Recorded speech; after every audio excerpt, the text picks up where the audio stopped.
Good morning, John Fontaine from Maximus Heart here at a taping of yet another Maximus Heart video podcast. And I am really pleased again to invite and welcome my guest, George Stoimenov from the United Kingdom. George, good morning. Good morning, John. Thank you so much for this. So soon. I'm flattered. Thanks. You're welcome. And just to remind our viewers, and we'll link all this into the finished product, George is the founder of Men's Corner. He started that in 2018. George lives in Eastbourne, East Sussex in the United Kingdom. So he's across the pond, as we like to say, this morning with us. And George, we talked last about your book, The Father Wound, but I invited George back today because he is on a roll. He has just written and published another book called The Recovery of Innocence, Uncovering the Hidden Path to Fulfilled Mature Masculinity. And we're going to talk a little bit about that this morning, George, with you. George's work in the UK as a life coach, a men's coach, an author, a blogger. Men's Corner can be found at menscorner.co.uk. And his training platform, Training for Men, is at trainingformen.co.uk. And we'll have all that linked in and on the screen for you. So, George, like I said to you earlier, we're going to start today a little bit different. And so what I want to do is I want to do a lightning round with you. And I know you have a few questions for me, and I've got a little bit more for you. So it's just about creativity. George and I share a passion for writing and movies and books and films and story. So, okay, are you ready? Since I'm the home team, I'm going to go first and hit you with these questions. So, are you ready? I don't know, but go for it. No pressure whatsoever. So again, just to set the ground rules, I'm going to ask you a question and just tell me the answer, whatever pops into your head. And that's the lightning round, short and sweet. Boom. All right, here we go. Favorite author? It's very hard to say because there's a different, I don't know, man. All right. I mean, I guess if I want to go with one, maybe he's got all the other in himself somehow. Shakespeare. All right, William Shakespeare, Billy Shakes. All right.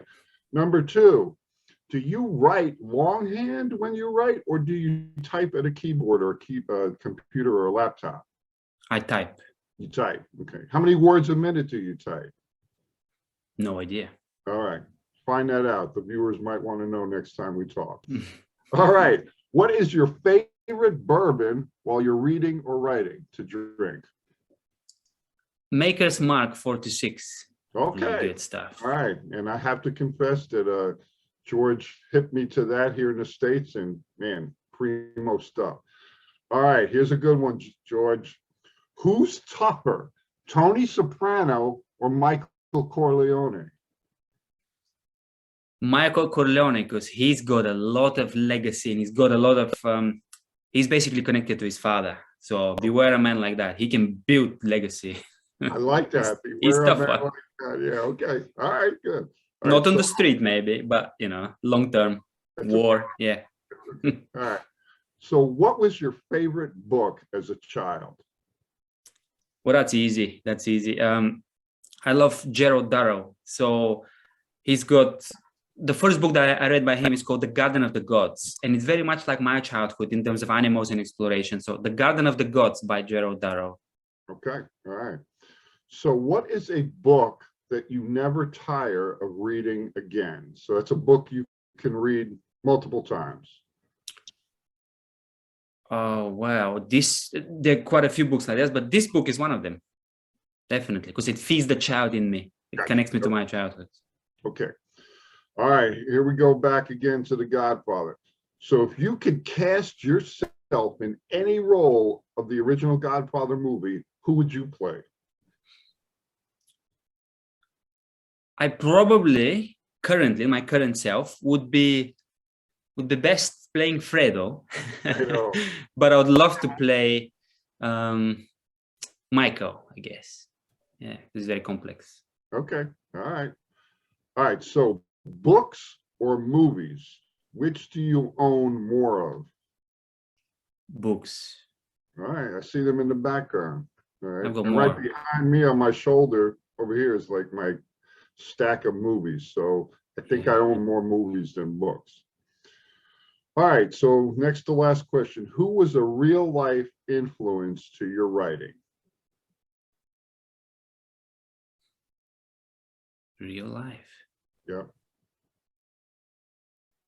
Well, that's interesting. I think it's Stephen King, because when I first started to write, because I used to read as a child lots of Stephen King, and I started to write by copying him, like the Yep. way he wrote. So yeah, I think it's him. Okay. All right. I've moved on now. It's different, but you know. That's okay. Yeah. He influenced many a writer. Absolutely. And my final question is, The Lord of the Rings, do you prefer the books or the films? The books. All right. Got them behind me. Yeah. Yeah. Love them.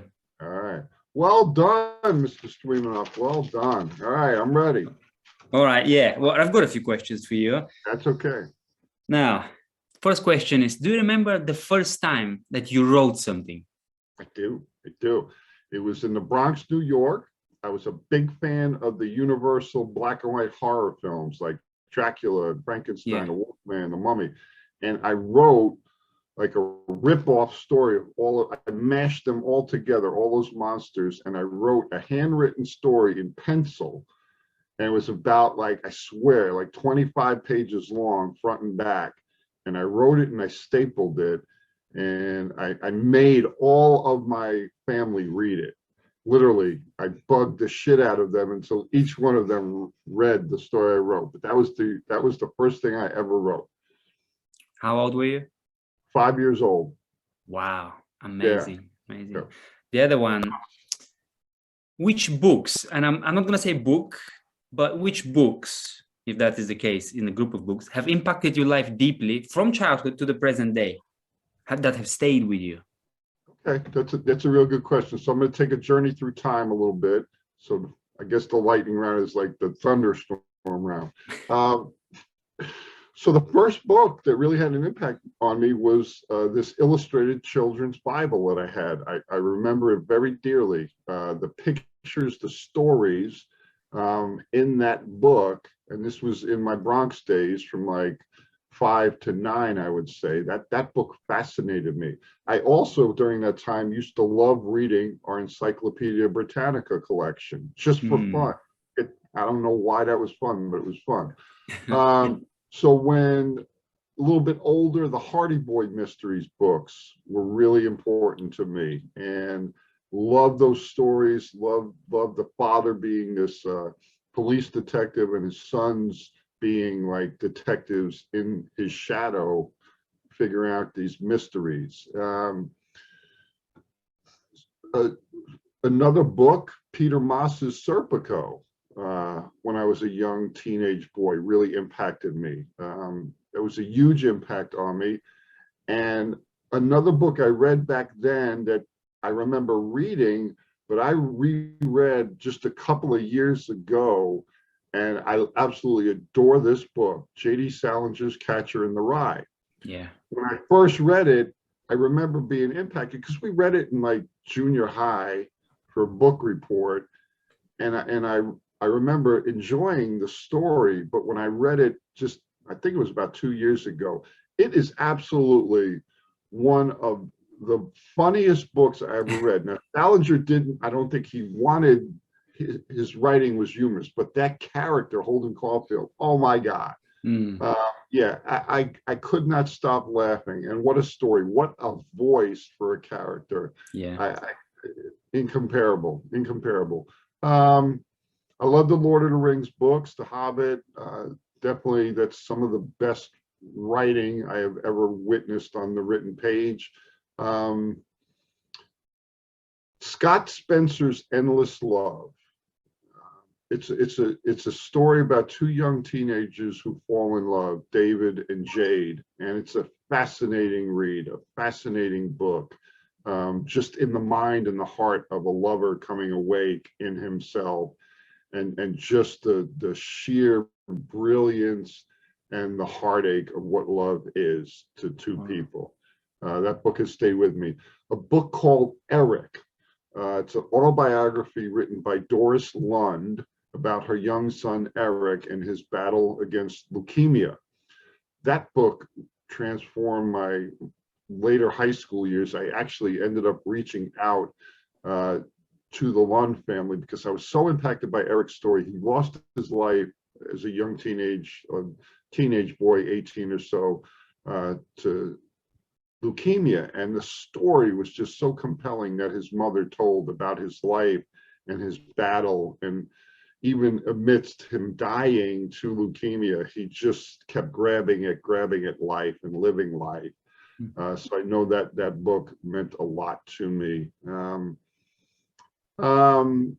Moving forward, fast forward, the works of John Eldredge, Wild at Heart, Fathered by God, anything John writes, I'm a fan of. Really impacted my life.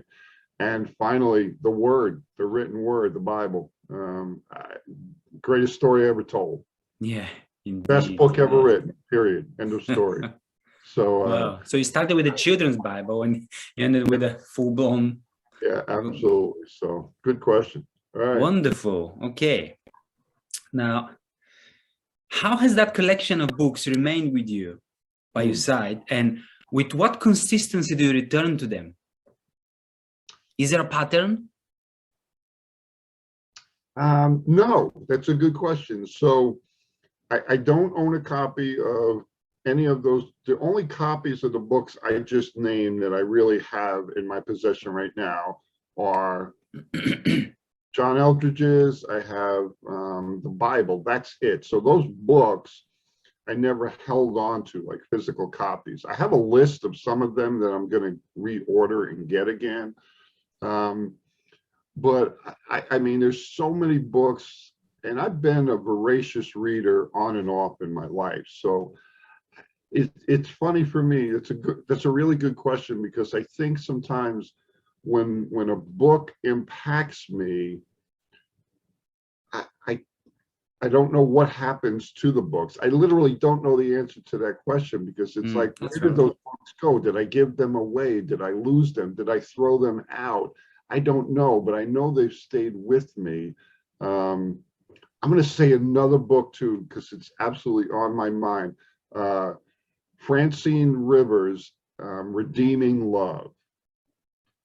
An absolutely stunning allegorical tale that really impacted my writing as well too. But yeah, that's something that's a great question for me to ask myself. Why don't I hold on to books that I love? I don't know the answer to that, but I mean, I know that I've read a lot, and sometimes I don't read at all. And we'll talk about this maybe in terms of our writing today too, about I know it's always good for writers to read, and writers do read, I think, at some point, but that's a good question. I don't know why I've never held on to a lot of those books, but I'm currently going back through the Lord of the Rings books again, because it's just really good writing to read as I write myself. It's not, there's no way personally ever I could come up to a level of Tolkien.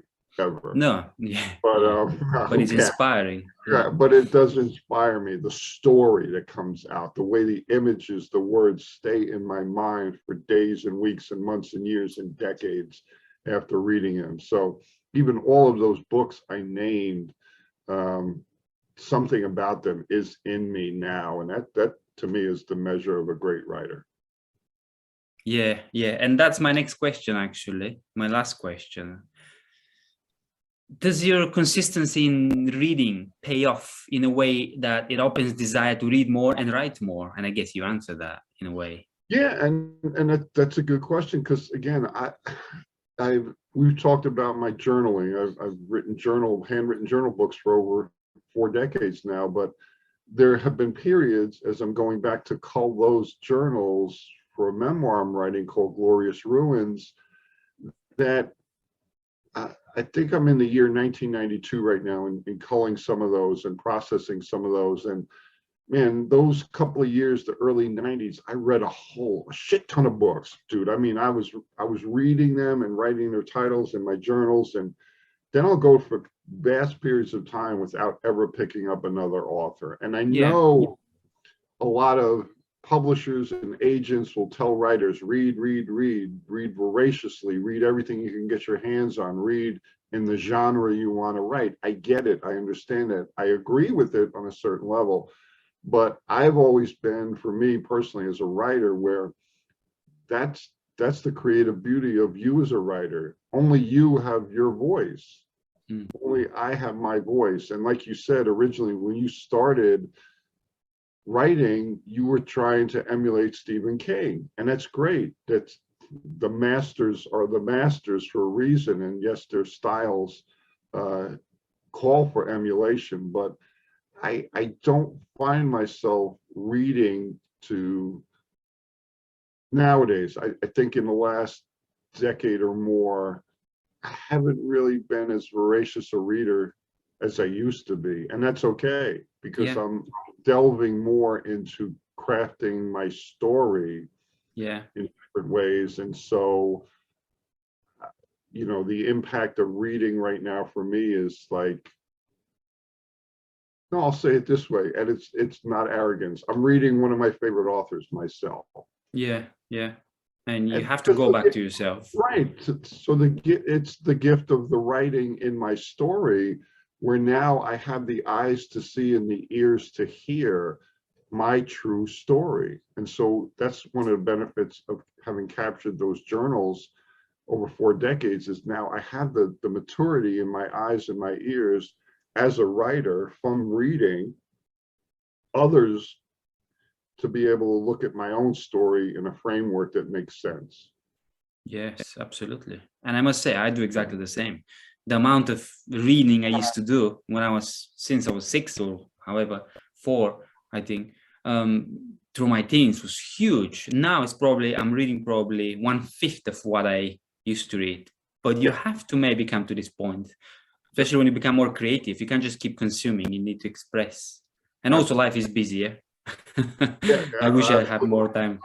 Absolutely. So, I mean, beautiful turn. Thank you for your questions. Thank you for fielding mine. And like you said, that's a beautiful turn about you're more creative, because again, just a few short weeks ago, we talked about The Father Wound, your first publication. And it's available both on Amazon in the UK and the United States. Please, anybody who's listening or watching this, please avail yourself of that work. It's a very powerful work on the father wound.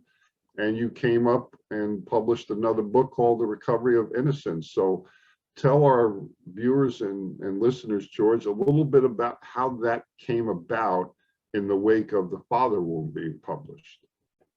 Yes, well, as I mentioned before, I did have the material, the basic material, most of it anyway, for that. And I was just wondering what to start working on and release next.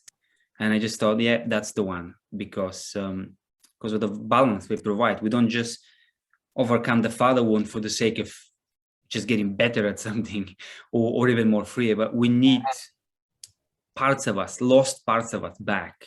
And that's, I believe, the process. I mean, even biblically, when you look at, like, Jesus quoting things like, I've come to seek and save what was lost. I've come to put the brokenhearted together. I mean, it literally, from a, if you like, psychological point of view, it means the fragmented self.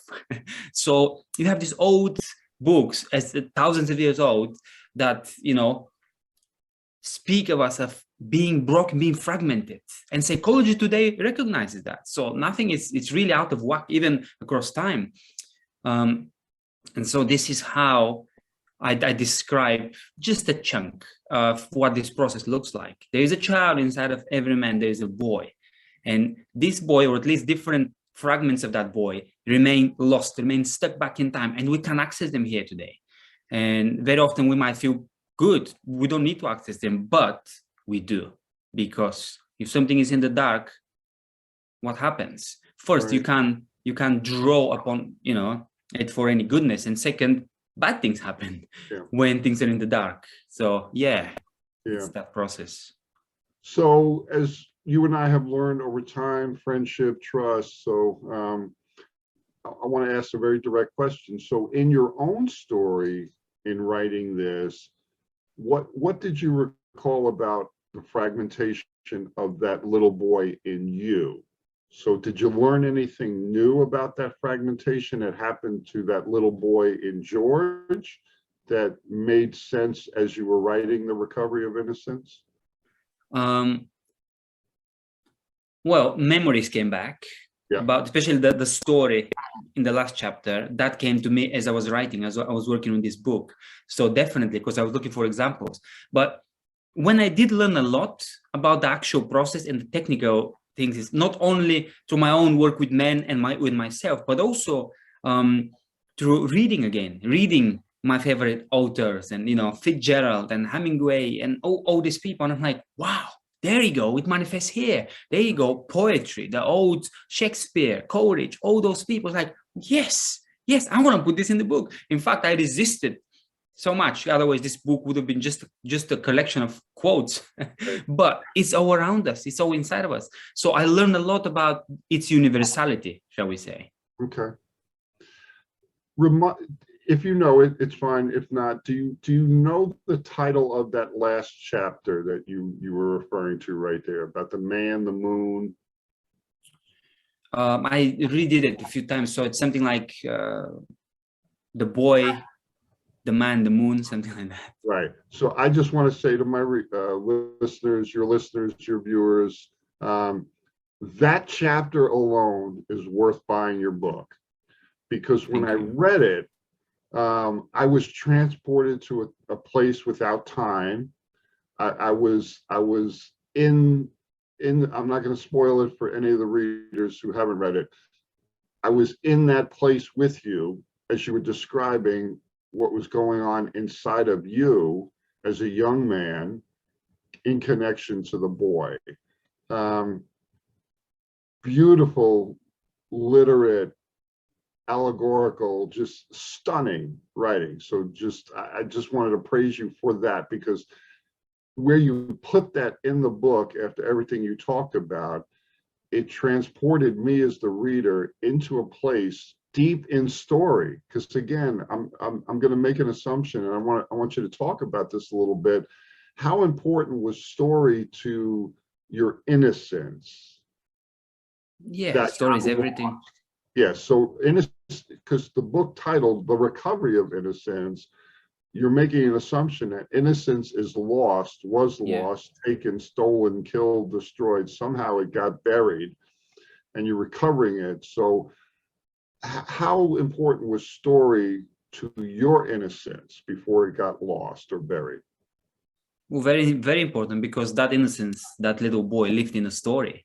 And it's the story that I tried to ignore, run away from, shut down, then to move on and become a young man who was just loving life. But it wasn't working. And in that chapter, I discovered how one of the few times that I've been ambushed by the loss of my story and by the need to go and recover it. Yeah. Why do you think in today's world, let's just bring it into the now, here and now, 2022, why do you think it's easy for fragmentation to be happening, and why do you think it's so hard for people to recover their innocence? Well, the first thing is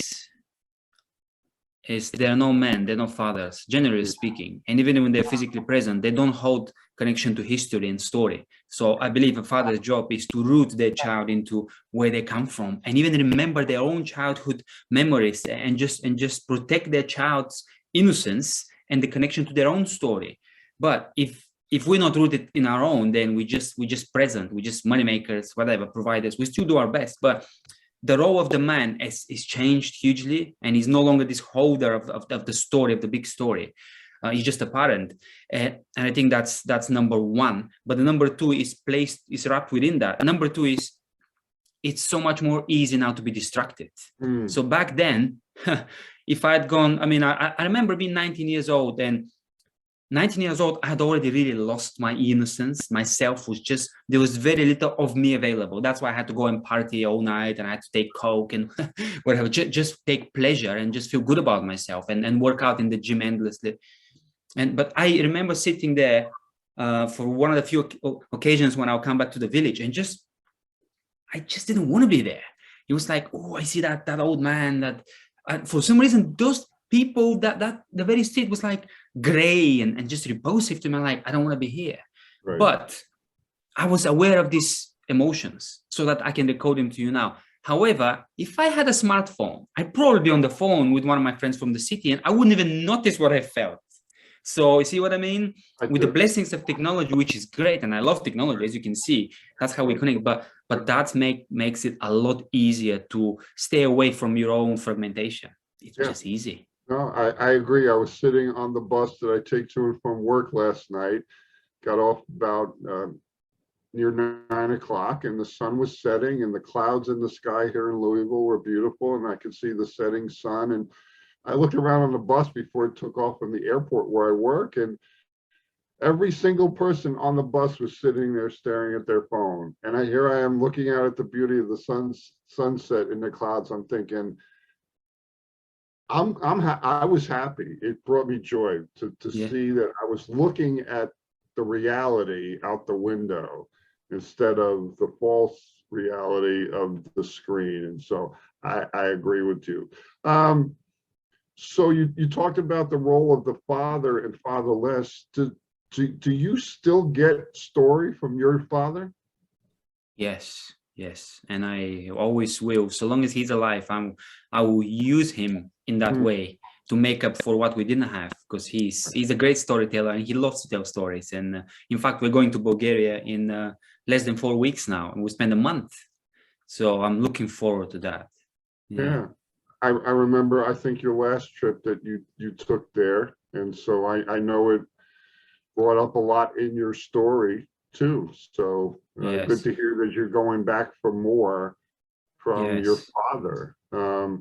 Again, we've talked about this in your video podcast for Men's Corner. Yeah, that lack of fathering in my story, because even to this day with my father, Michael, he's been dead since 1996. I think, what was his story?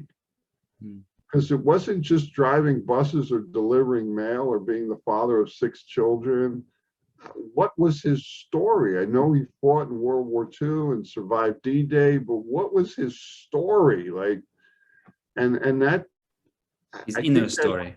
Yeah, he had a story. He lived a story, but not having that sharing, that passing of that kind of substance that Robert Bly talks about in Iron John, from the father to the son, it did shake me in a way, because I think that's one of the reasons I have been what I call myself a curator of story and a shepherd of story and a protector of story, because I did not get that from my father.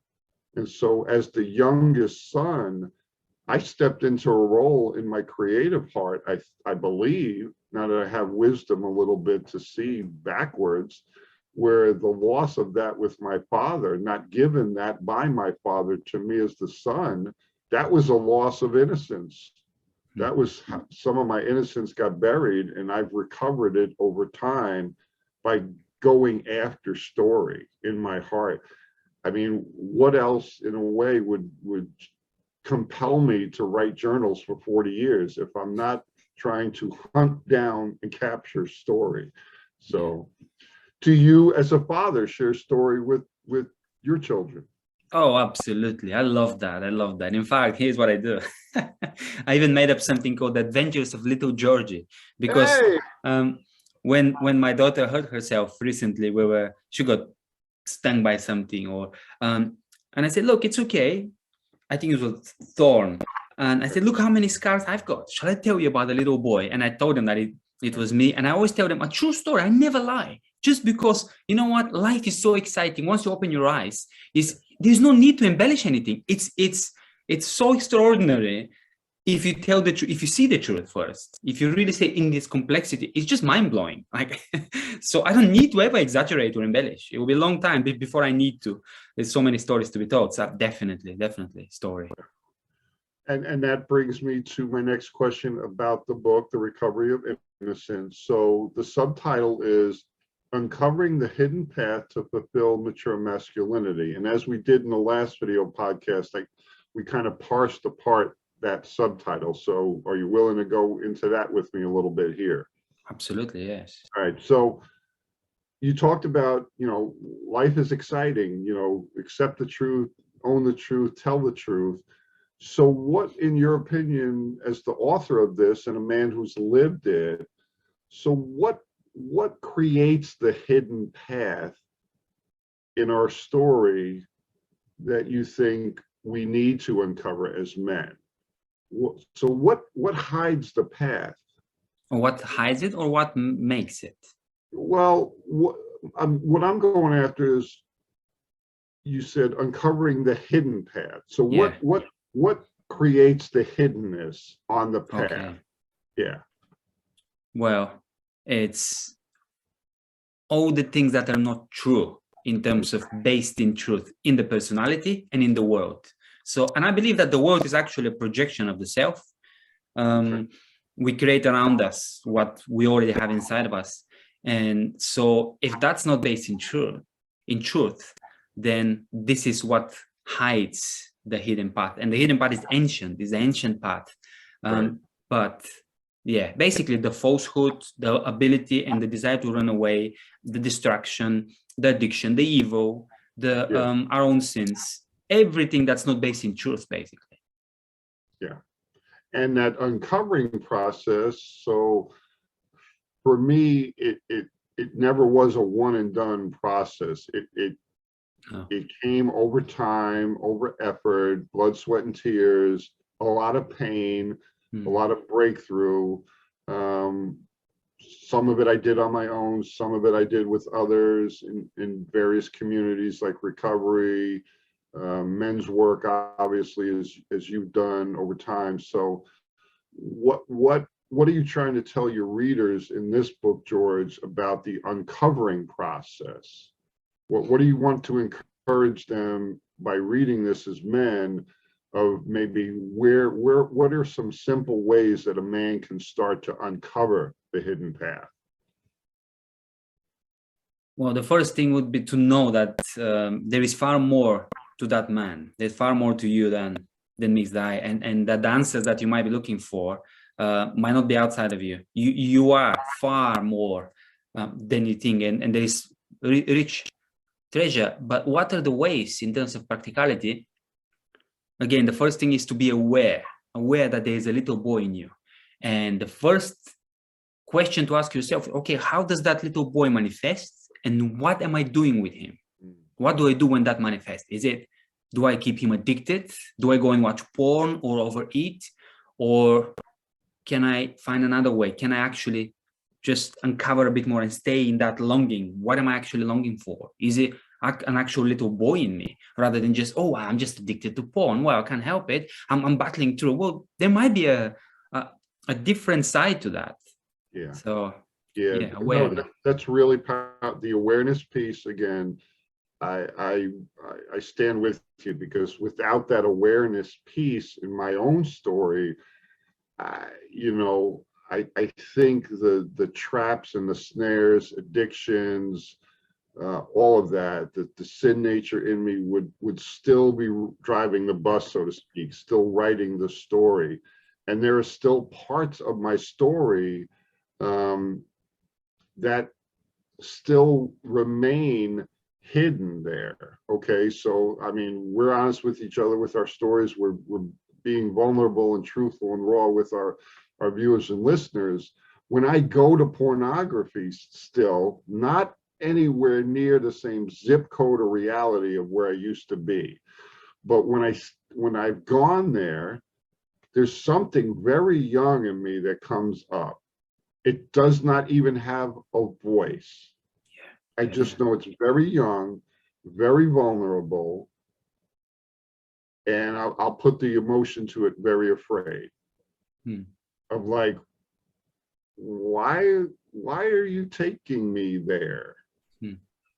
And so you're right, something surfaces in me that I might not even be able to articulate, but I know it. I know it inherently and intuitively in me that it's something extremely young, the little boy that says, no, I don't like this. I don't want it. Why do you do this to me? Yeah. So speak a little bit about that impact, because again, in my addiction story, and we've shared that in your previous video podcast, man, I mean, now I can see it because there's enough distance in the rear view mirror, so to speak, from that behavior with me in terms of drug use, that, man, I was just medicating the ICU critical care unit pain that little boy was in, period. That's all I was doing. It wasn't about fucking getting high at all, ever. Really to numb that pain of that child in me. Yes. Yeah. Yeah. I mean, we're standing on a holy ground here. Yeah. When it comes to the little child, that aspect of our heart, or any aspect of our inner self, this is holy ground. So I would also say, when it comes to using any sort of pleasure, anything, it's not only that we're abusing our little child, our little boy, but there is more to that. There's a root to that desire.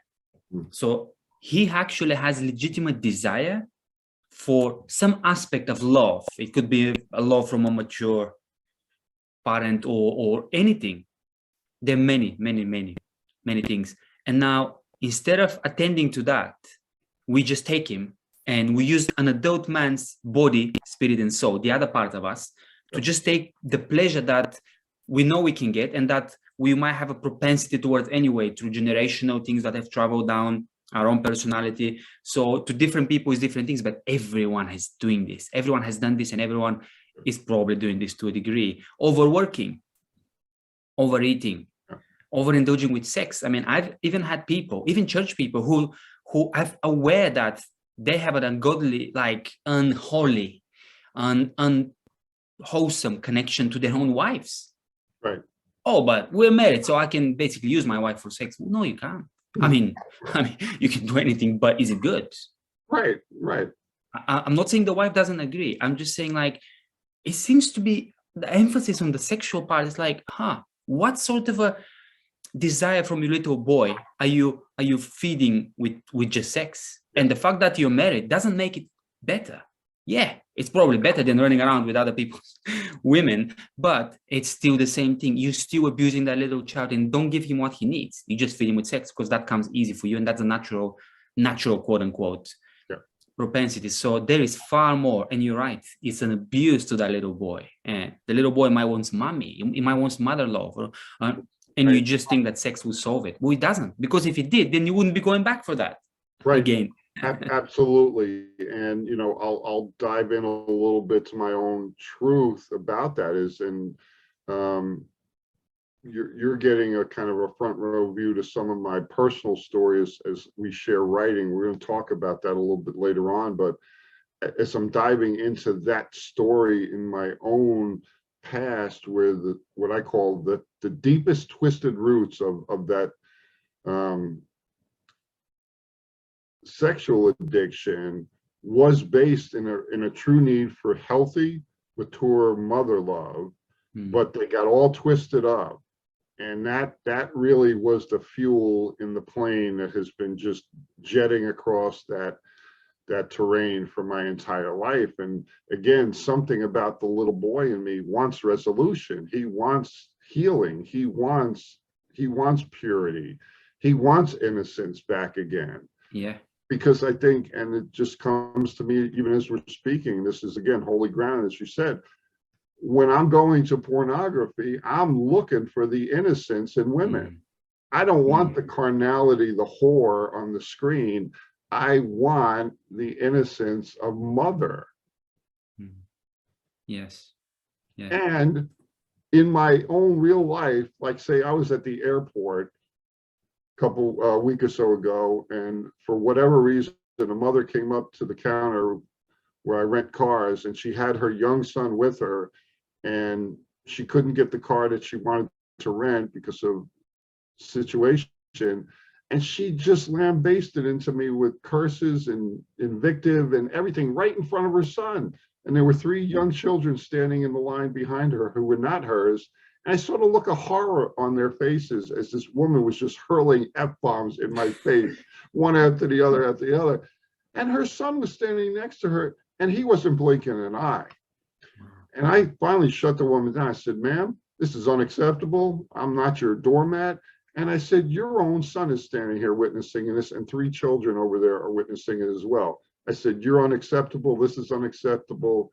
And so in the wake of that, I think, did I wound the little boy, her son, by what I said, or was I standing up as a man that he needed to see in some recovery of innocence? Because that's not his true mother.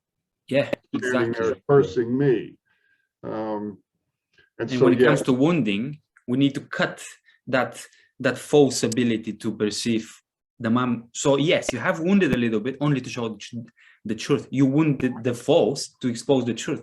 Right. That's not how a mother behaves or should behave. No, and I would think that if I saw in my own story, real time, a young boy or girl getting abused verbally or physically or emotionally in front of me, the man in me, the warrior in me would rise and come to that child's defense. And yet paradoxically, I put my own little boy in harm's way in so many different ways, as you talked about in the book. So again, in this book, I want to tell the viewers and the readers, at the end, you offer some questions and ways that the man can start tapping into this recovery path, the recovery of innocence. So in the father wound, you did it as well. So where do you see the benefit of that to give the man some practical guidance at the end of the book after reading it? Was that intentional as the author to give that ending a place where a man can begin? Yes, because unless things are practical, they're really nothing. They're really nothing. I mean, we can philosophize about good ideas all day long, but there's a way that we can apply them to change our lives. And I think it has to start in some small practical way, and that changes people's lives. So that's why I've included those questions. They're not exhaustive, like they're not all encompassing, but it's a start. Right. And so what I took away from them and my experiences with you is that it's almost like just a gentle opening of the door, not blasting it off the hinges, but yes, just open the door a crack for the man to ask himself, me to ask myself those questions, and sit with them, journal with them, walk with God with them, however the man needs to do it. But the answer will come, but the question has to come first. You would agree? Yes, yeah, absolutely. Yeah. So the second half of the subtitle, after uncovering the hidden path, it takes the man to a fulfilled, mature masculinity. So speak briefly about unfulfilled, immature masculinity that you see in men. And I'll riff off of what you say, because I'm sure we both have some similar thoughts, and maybe we see things differently. But speak about the unfulfilled, immature masculine that you see in the world today. Just give us a few examples of what you see. And this, George, you might have to look in the mirror just like I might have to look in the mirror too. Definitely, so. Yeah. Well, I mean, it's just to define maturity for me, it's all aspects of the human being growing up together at the same size, so to speak. So whatever is put into that man, growing up together at the same size. So if he's got an intellectual side, to make sure that this is not at the expense of his other sides, or if he's got a physical warrior side, to make sure that the other sides are catching up. But that's not what we see around us and inside of us. Right. To me, in a nutshell, who am I in a nutshell in my brokenness? It's Peter Pan. I can be creative, I can be a storyteller, but do not ask me to rise up and be a man. Do not ask me to just go and just work for a living, like to get up early in the morning, which is what my father did. And so I'm not saying I'm not doing it now. I'm not saying that I'm unable to do it now, but it's been more than 10 years in that process, that journey of transformation. So apart from that, I'm Peter Pan. And anything to do with warrior, anything to do with competing with another man, oh no. Anything to do with jumping into the unknown, as in learning to swim, for example, no. Anything to do with out of the comfort zone, no. So stay with what you know. So that's me in a nutshell. But I see the immature masculinity every day in so many people. Absolutely. I mean, there's people who are just almost like there's a big brain and nothing else. And they're just intellectual. And the trouble is with that, there's lots of arrogance as well. I mean, you would think that arrogance would come from the big bullies with the muscles. Right. Yep. And it does, but it's a lot smaller because they're looking down only on the physical level. But the people with the bigger intellect, that everything else seem to be neglected, and only the intellect is, they look down upon the very existence of those other people. It's like they're not even worthy, they're not even real human beings. Yeah. They're not as human as me because I am this clever guy. Yep. And so it's in both extreme camps, but it's just, there's, I just had something in mind and I forgot actually about a very recent encounter with, I'm actually, recently I started to work on my inner warrior. Okay. Again, and it's very risky. It's very risky because it's no longer just the warrior that is just between me and me. I can do things, I can do hard things. Right. But now can you now take your inner warrior and put him in the midst of other men who you know are warriors? Now, to illustrate that, I've got a friend. It's a lovely, lovely Italian friend that I've got who seemed to have pretty well-rounded background. And he's a kind person. He loves his family. I've never seen him or heard him raise his voice to his family. But there's no mistake that he's a warrior. It's in his eyes. It's in his physicality, the way he carries himself. This guy does not shy away from life. His body, and our body reveals so much about us, so his very body is just open to the world. And I even asked him about his experiences with the warrior side. And he said, oh yeah, I've done some martial arts from a long time ago. And so the question was there, would you like to join me? Would you like to do some boxing? And it's like, oh, and I felt in my soul, I had to do that. And every Tuesday now, it's a battle to actually get there. It's a battle. I'm like, why am I doing this to myself? The pushing beyond my physical fitness, aerobically speaking, and to actually try and manifest my inner warrior in front of another person who I know has the power to mock me because I'm not as warrior as he is. Right. Because that's been the story of my life. Other men just mocked me. Look at him, he can't kick the ball. Look at him, he can't fight. Look at him. And so I shut down. I'm like, okay, I can read a book. But through this journey, we met another person. Basically, our children go to the same school. And this person is now, when it comes to my Italian friend, he's not portraying he's not hiding behind his inner warrior. Okay. He's got an intellectual side, he's got a professional side, he's got a big job, responsibilities, he's got hobbies, so he's not hiding behind the warrior. Sure. And but this other friend we met, he was big, he was covered with tattoos. Again, no judgment to anyone who is. Sure. But in his case, and we asked him to come train with us. He's this huge guy, and he's been in the army, so we thought that this guy could teach us things.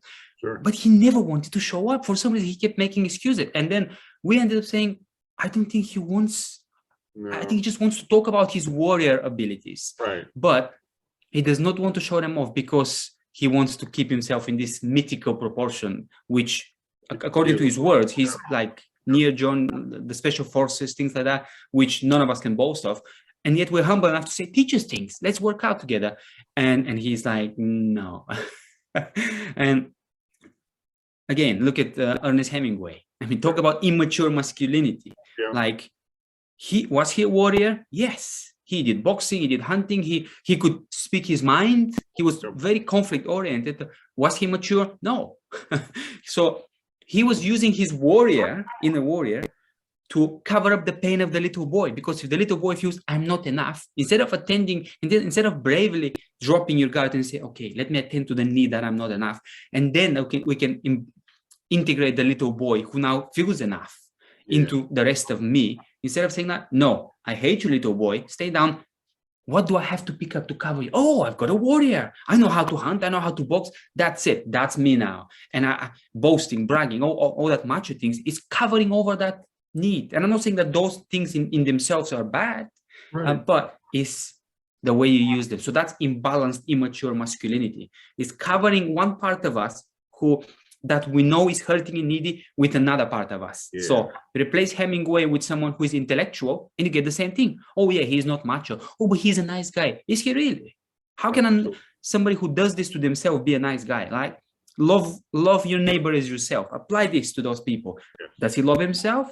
Well, if he doesn't, then what makes you think that he loves you? Maybe he's nice because he's afraid of your rejection. Yeah, no, beautiful piece. Because I mean, again, you're talking about balance, and that's the fulfillment of that little boy's, what I'll call the little boy's deepest need, to be known, to be loved, to be, worshipped and adored by the father in a good, healthy, masculine way, to be taught, to be initiated by the father in a proper, balanced way, to be introduced to those archetypes we all have as men, that lover, that warrior, that sage, that king that are in all of us, the cowboy, all of it, the one who wants adventure and fun, and to have that balance come out in maturity, in masculinity. Obviously, in our culture today, there's so much awareness going on about, the Me Too movement and toxic masculinity. These are topics that have come up within the last 4 or 5 years to the forefront of society. And I mean, in me personally, I always see that immature masculine in me as what I call that little boy who wants to napalm the village, period. He just wants to burn everything in his path because he was wounded, he was hit, he was beat, he was mocked, he was forgotten, he was abandoned, betrayed. And so that immature masculine in me just wants revenge. I don't care what it costs me as the man personally. I just want to keep giving that little boy as much napalm as he wants and have at it. Go burn it all down. Burn everybody to the ground. And that's just immature. I mean, first of all, what a shocking, horrific image to just picture a little boy with napalm tanks strapped to his back with a flamethrower, just walking around, just burning everything and everybody down. I mean, how horrific that is. But that's that wounded little boy in me that just wants to do that in a way to get back. I don't know, get back to what? Safety? Get back physically in a revenge? I don't know, but there's something about getting back that little boy has lost. So where I see it in the society today in men, for me, is that it's almost a dual thing. Whenever I see anything in media, and again, I watch specifically, if I stream anything, it's for story. I'm not really on social media a lot. I'm not connected to my cell phone 24/7, but I see men portrayed as idiots in like Homer Simpson. TV commercials, or like, I guess that's where I cue in on. I'm like, here's yet another guy just portrayed like a fucking idiot. And I'm like, that's the advertising world's best take on what a man is, an idiot. And what I see in the men around me in life is just like checked out. I mean, just really asleep, checked out. I believe that part of my mission as a man is to wake other men up, and it's getting harder. It's getting more difficult. It's getting frustrating to me because men are checked out. Now, that makes me look in the mirror as like, okay, John, where am I checked out? Where are you checked out? And I check out. I check out with food. I check out sometimes with porn and masturbation. I check out with sleep. I check out with telling myself what I do doesn't matter. But so I get the checked out. So when I see it in someone else, I know I'm spotting something in me. But man, men are checked out, asleep, deeply asleep. No doubt. I've been connected to some other virtual communities, and it's okay because there's a lone wolf in my masculine story somewhere. Okay, so if we're talking about masculinity as a tribe, as a pack, there's a part of me that's been a lone wolf, likes to be a lone wolf, feels comfortable being a lone wolf. But there's something about some of these other virtual communities I've been a part of where, I mean, some groups, I'm not going to name them here, but they have like hundreds of members on their virtual group, and nobody talks, nobody posts, nobody does anything. They're fucking asleep. And I'm like, well, wake up. Hello, Wow. wake up. Wow. Where are you? Where's my tribe? And so, yeah, I mean, the fulfillment of mature masculinity that you're writing about is vital, So how would you sum up this book and what you want a man to get out of it? I would say to a man, if you want to be a man who has, and I'm going to steal a quote from Morgan Snyder, who's a great man from the Become Good Soil podcast and website. So I would say, if you want to become a man who is mature and has, in the words of Morgan, nothing to fear, nothing to prove, and nothing to hide, then you need to take this journey that I'm outlining in this book. In a nutshell, yes. All right, yeah. So I want to speak a little bit before we wrap up today, just in general about writing. So what some of our listeners and viewers might not know is that George and I encourage each other in our writing. You would say that, is that helpful to you as a writer? To have Absolutely. that sort of voice in your story as you're crafting story?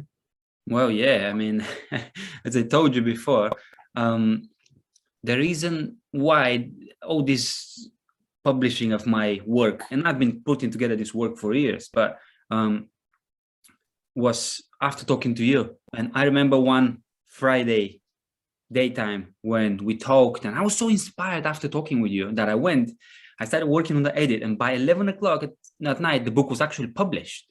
It was like, wow, okay. Well, that iron sharpens iron thing definitely works when it comes to writing, as with anything else. So yeah, absolutely.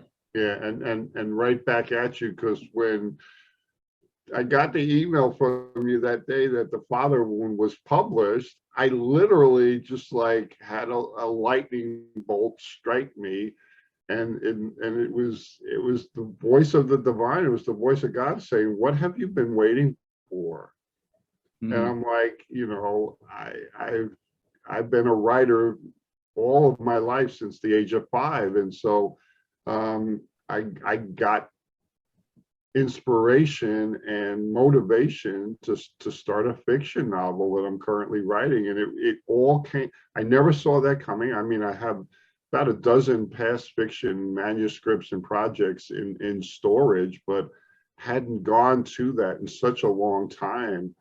And I just remember when I got that email from you that you published The Father Wound, I said, it was great. It was that encouragement that I don't think you consciously crafted, but your effort and your passion to do that with your own writing inspired me to start this fiction manuscript just from scratch. But I got the inspiration from it, and I've been working on it, and it was like, okay, what am I waiting for? Yeah. Let me unleash that creative passion that's been in me for decades, and let me go on that journey with myself to write and create. And so, I mean, so that's that benefit, I believe, that all writers have. They have their communities, their circles, their beta readers, their feedbacks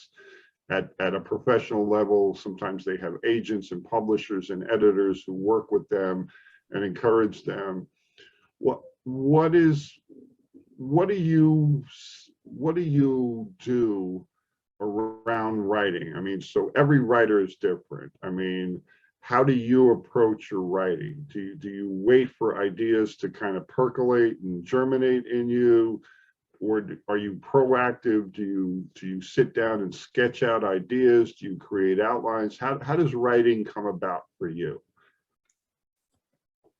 Let me just think about this, because lately, apart from my blog, now it's different depending on what I'm working on. When it comes to Men's Corner blog, which is what I've been working on in the last years, is every publication is based on a certain experience, and I just go for it. Just unscripted, I just write, then I read it. Sometimes I don't even read back too much.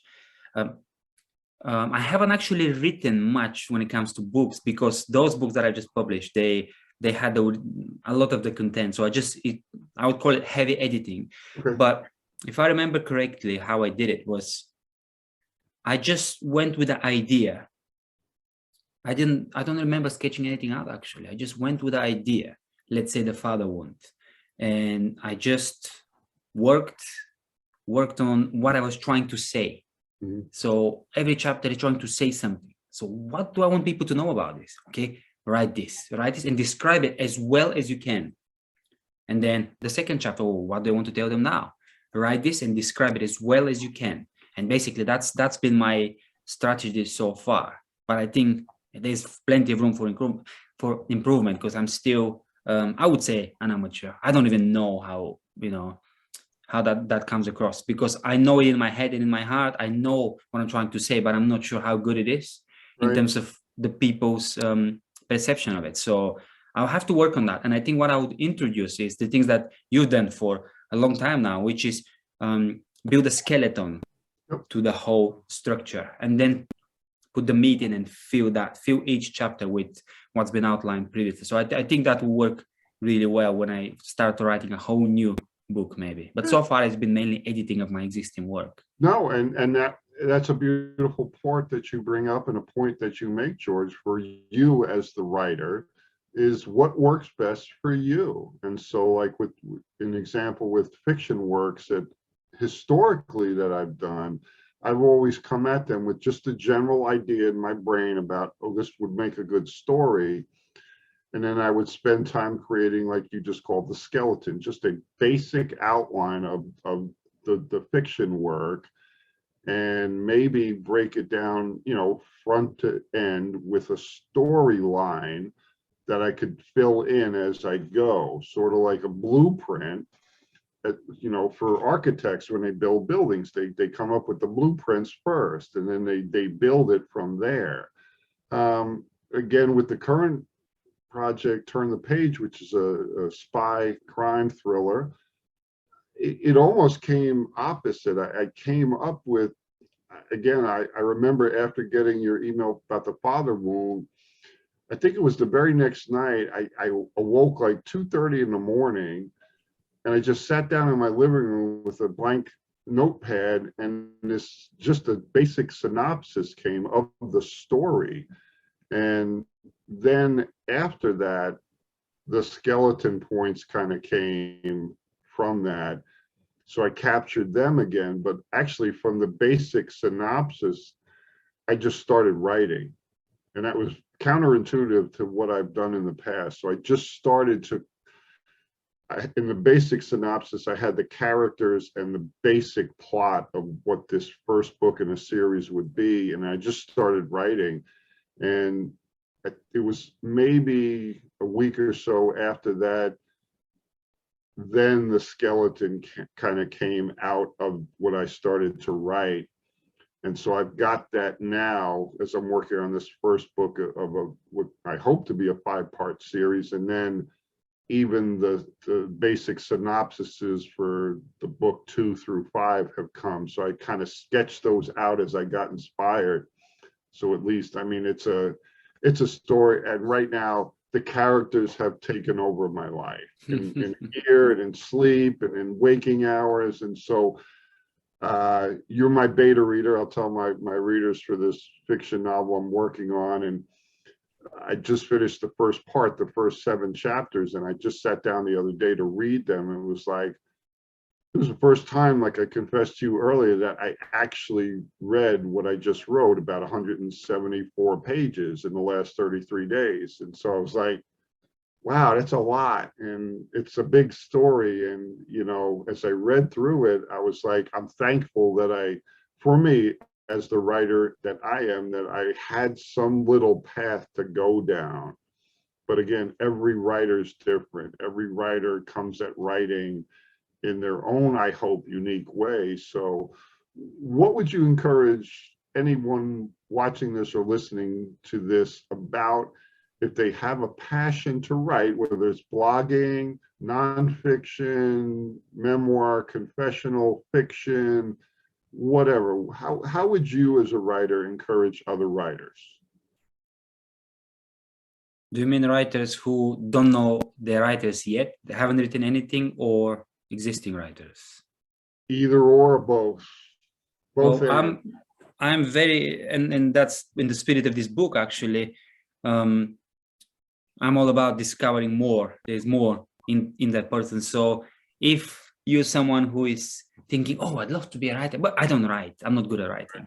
Well, then if you have a desire to do something, explore that. And if you have nothing in terms of skills, which I believe I had, you know, how I started to write, I remember, was by copying the way Stephen King wrote. Even I started writing Bulgarian, actually, but writing the same sort of writing, the same sort of content, similar.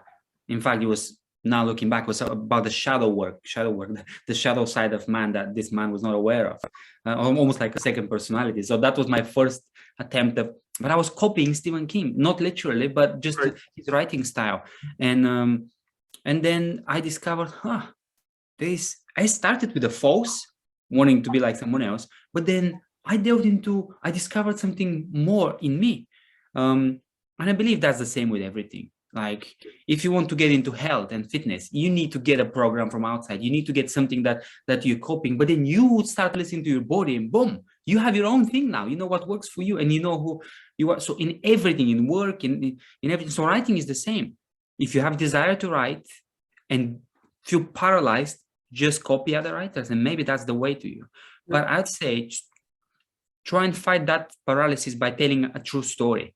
So if you want to write a fiction story and say, I don't know where to start, well, there are many stories that you know. How about changing the names and just go for it? There is a fiction, but it's not really fiction. Like, I don't believe there is fiction as such. No. Is Hamlet, Shakespeare, is it fiction?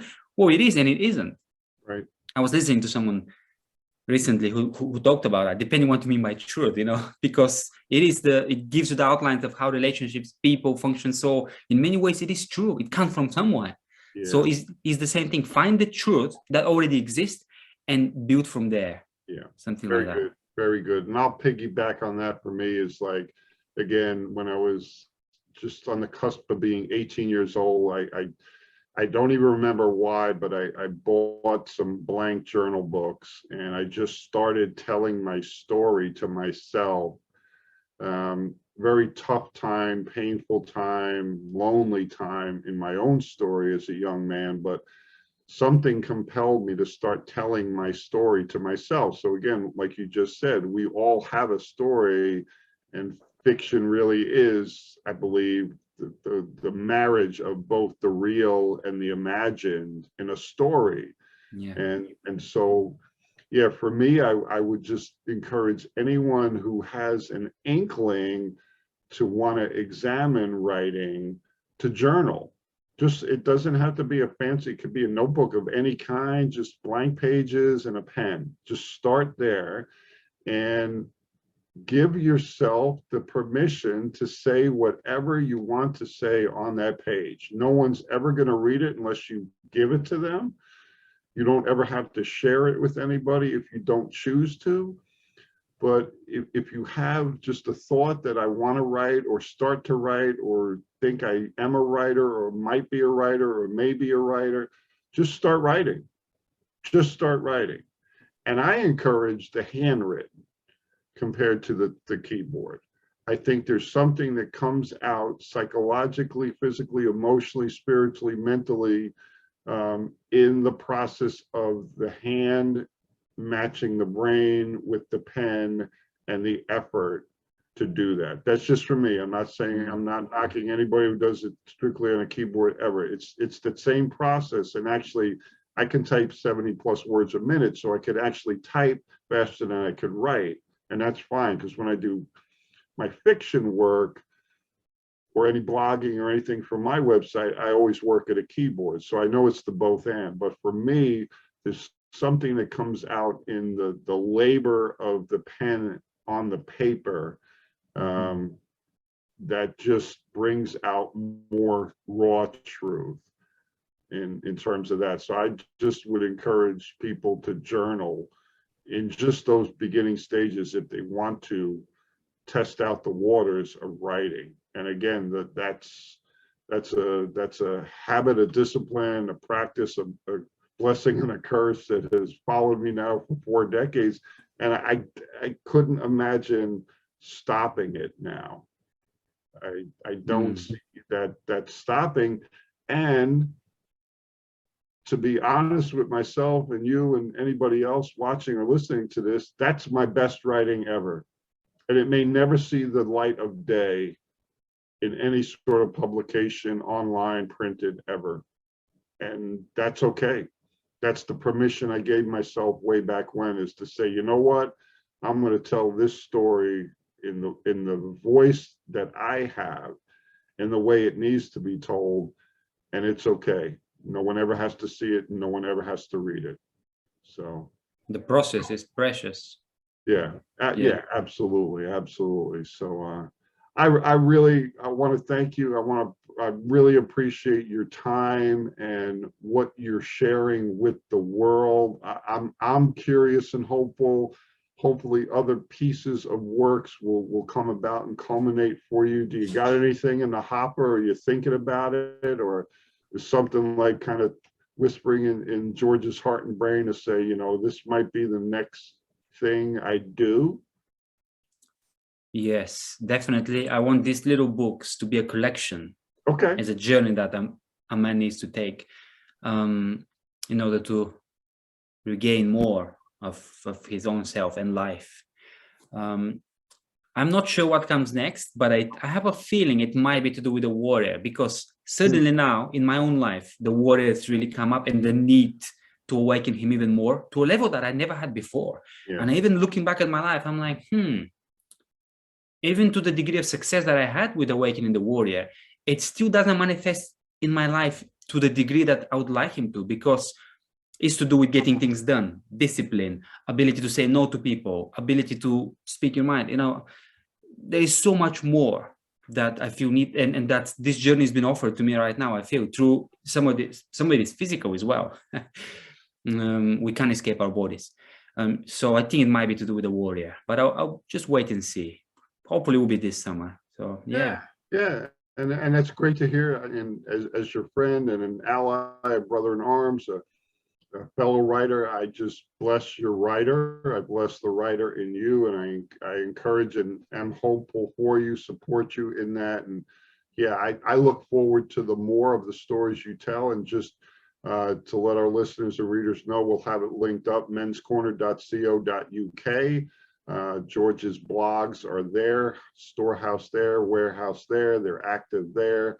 You can subscribe to George's website there and get his blogs and his stories. Please avail yourself of that. He has a treasure trove of his own stories there, beautifully written, wonderfully crafted. They are disruptively honest. So I'll give anybody a heads up warning. George doesn't sugarcoat. George doesn't cut corners. He tells his own story, and he owns it in beautiful and disruptively honest ways. So just strap in when you read and go for the ride with George there. If you want to learn more about George's Training for Men, trainingformen.co.uk. George has an active platform and a passion to work with men wherever they are at in their own stories. So you could also link into him there for that assistance, and we'll have those links up on this when the finished product comes out. George, again, brother, thank you for the time today. Appreciate you carving out more time on this side of the Recovery of Innocence. Again, that's available on Amazon, both in the UK and the United States. Really appreciate your time. And again, I really appreciate the messages of both the father wound and the recovery of innocence in my own story, in the larger story I've been living out this year. Thanks for offering that to me. Wow, thank you, John. This has been such a great conversation. And again, to just say how much I appreciate you and your writing. And I can't wait to see this book, actually, because unlike you, I do care about whether or not it will see, the light of day, because I want people to read your writing. I want more people to be exposed to it. And this fiction, this work of fiction, I mean, I don't read fiction. So this is what got me back into fiction.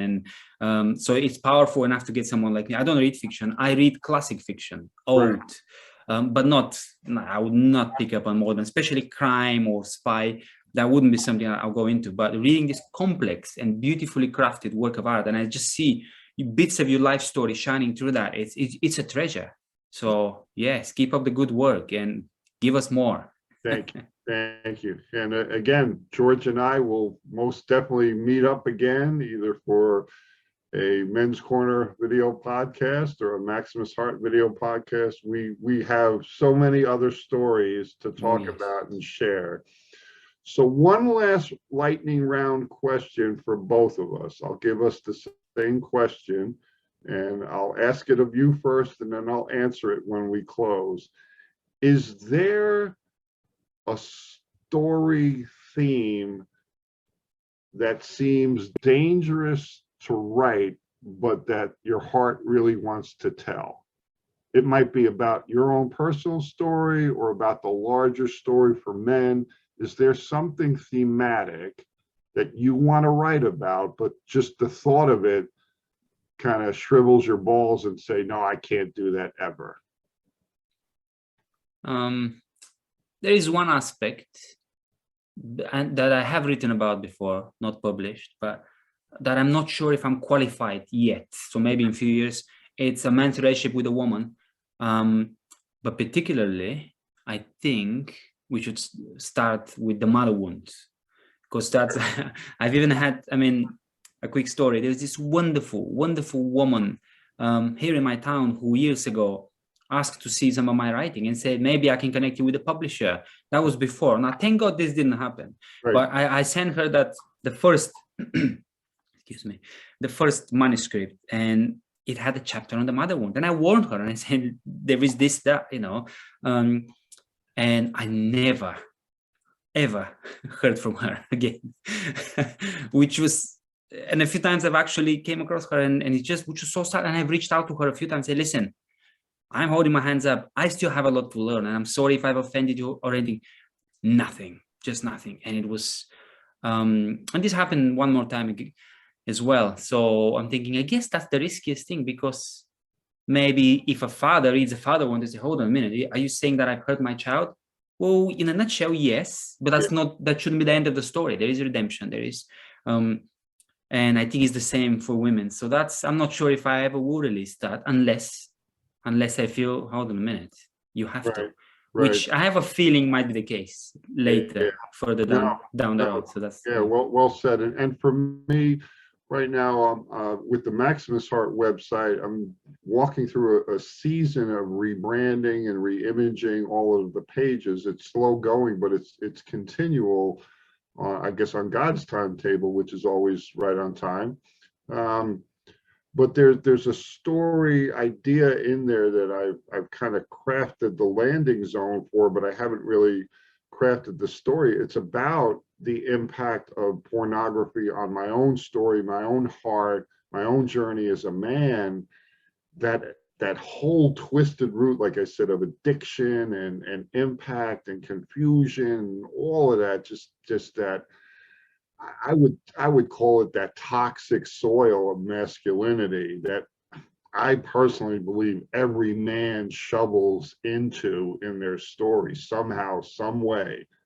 And yet there's there's a healing process and a transformation and a breakthrough there that I really been praying about this recently and asking God, what do you want me to say about this? Because I mean, there's plenty of psychiatrists and psychologists and sociologists and human, counselors who've written vast works on this, but what do you want me to say about this that might be or is different than anyone else's voice on this, even if it could reach one man who could say, man, John, that's my story. I never understood what this thing did to me or does to me until I read this. So that it feels dangerous for good to even start thinking about, how do I tell that part of my story, irregardless of the cost it might be to me? Because that's risky territory to put that out there in vulnerable truth, raw language, all of it, not sugar-coated, not defended in any way, but just tell it. And yeah, so that's cooking in me right now. How do I do that? And also, I'm very aware that part of me that is broken and wounded in that place wants to set me up in a way to either not go there, avoid it, ignore it out of shame or whatever, or it wants to lure me into that mud pile, like C.S. Lewis talks about people playing in the mud piles when the ocean's right there. And so I'm in that kind of in-between spot of I want to go there. I know the journey would be dangerous for good, but there's also a healthy caution to say, what will that bring up? And you've talked about this in your own works. We've got to go through it. The only way out is through. You used that quote that I used. And so perhaps for me, part of that healing path, that story, I'll have to go through that mud puddle in order to get to the ocean. Absolutely. That's so exciting, John. I'm very excited about this. Okay. Yeah. So, all right. There will be more will be revealed on both sides of the pond, I'm sure. So thank you again, George, for your time today. Brother, it's always a pleasure and an honor. Thank you so much. Thank you, John. Thank You're you. welcome.